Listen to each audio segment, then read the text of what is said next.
Alors,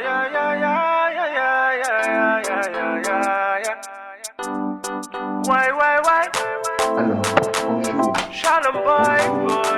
bonjour, bonsoir. Ça dépend de l'endroit où vous vous trouvez à cet instant. Bonjour, bonsoir et paix à nous. Paix autour de vous, paix en vous, paix à tous ceux qui vous entourent, là où vous êtes. Alors, nous signons un grand retour, pour cette série d'informations sur la vraie identité de l'homme. Et c'est dans cette école, il y a quelques temps, dans cette école, que nous avons eu à développer ce thème concernant l'identité, la vraie identité de l'homme. Et donc, c'est le retour à l'épisode numéro 2 de cette série d'informations sur la vraie identité de l'homme. Alors, on rappelle, lorsqu'on parle de la vraie identité de l'homme, faisons beaucoup attention à ces deux premiers mots, la vraie, ensuite l'identité. Tout qui fait allusion à l'homme, la vraie identité de l'homme. La vraie, on dit la vraie, ça veut dire que à un moment donné, il y a une fausse identité. Donc, l'identité, quand on parle de l'identité, il y a la lettre I, image, identique, I qui veut dire immortel, c'est-à-dire qui indique la vraie identité de l'homme. Lorsqu'on parle de l'homme, d'abord, lorsqu'on parle de l'homme a deux entités. Nous l'avons appris dans cette école il y a quelque temps. Lorsqu'on parle de l'homme a deux identités. Il y a l'entité être. L'entité être, nous l'avons appris à l'école. L'entité être qui vient de l'être suprême. L'être suprême, c'est-à-dire l'être qui est au-dessus de tous les êtres. C'est-à-dire l'être de qui est sorti tous les êtres, tout ce qui se meut sur la terre. Oui. Et l'entité humaine qui émane de la terre. Nous l'avons appris. Quand on parle de l'homme est composé de deux choses. La partie morale qui vient de Dieu, qui est invisible, morale. La partie physique qui vient de la terre. Donc, lorsqu'on parle de la vraie identité de l'homme, c'est-à-dire, il faut comprendre que sur le plan, nous allons parler d'abord sur le plan physique. Sur le plan physique, nous savons tous que lorsqu'un homme naît à la naissance, il vient d'un parent, d'un père et d'une mère, d'un homme et d'une femme. Et à la naissance, quand le bébé est à la naissance à l'hôpital, il y a un document sur lequel on retrace les informations, voilà, les informations concernant l'enfant qui est né. Et par suite, on établit, à un certain âge donné, on établit ce qu'on appelle la carte d'identité de la personne qui retrace l'identité physique de la personne. Identité physique de la personne. Et quand on se réfère à cette carte, on peut avoir une idée de l'âge de la personne et sa forme, la couleur de ses cheveux, sa taille et tout.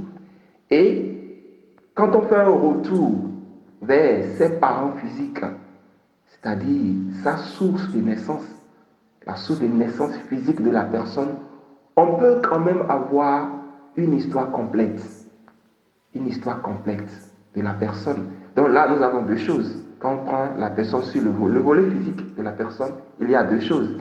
Il y a la carte d'identité qui contient l'information de la personne et ses parents physiques qui détiennent la source, c'est-à-dire l'histoire, la genèse de l'enfant même.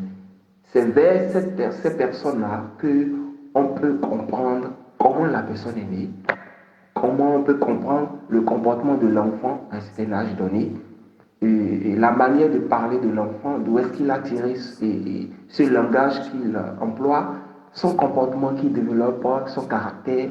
on va se référer à ses parents physiques. Ses parents physiques représentent sa vraie identité sur le plan physique. Maintenant, sa fausse identité, c'est-à-dire l'identité partielle qu'on peut avoir de l'enfant, c'est par rapport à sa carte d'identité. Voilà.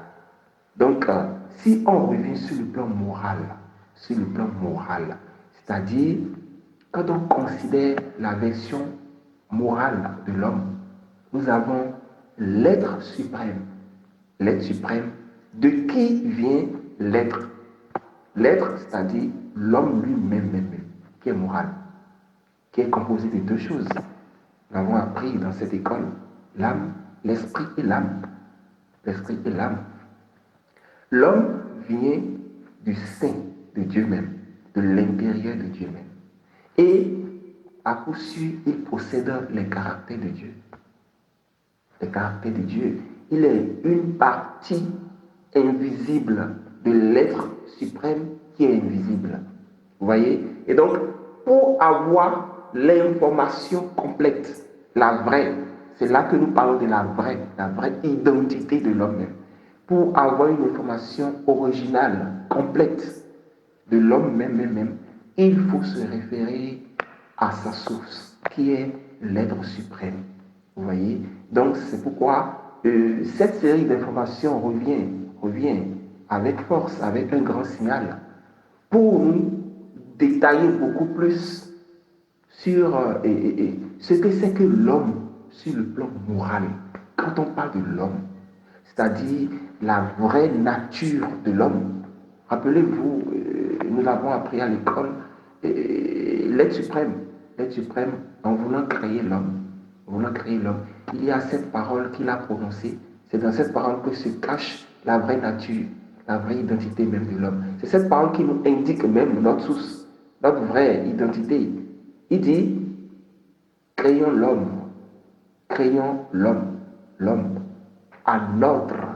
il dit à notre image et selon notre ressemblance. Il s'est parlé à lui-même. L'être suprême s'est parlé à lui-même. Lui-même, sa parole et son esprit, ils se sont parlé, ils se sont unis, ils se sont accouplés, ils se sont unis ensemble.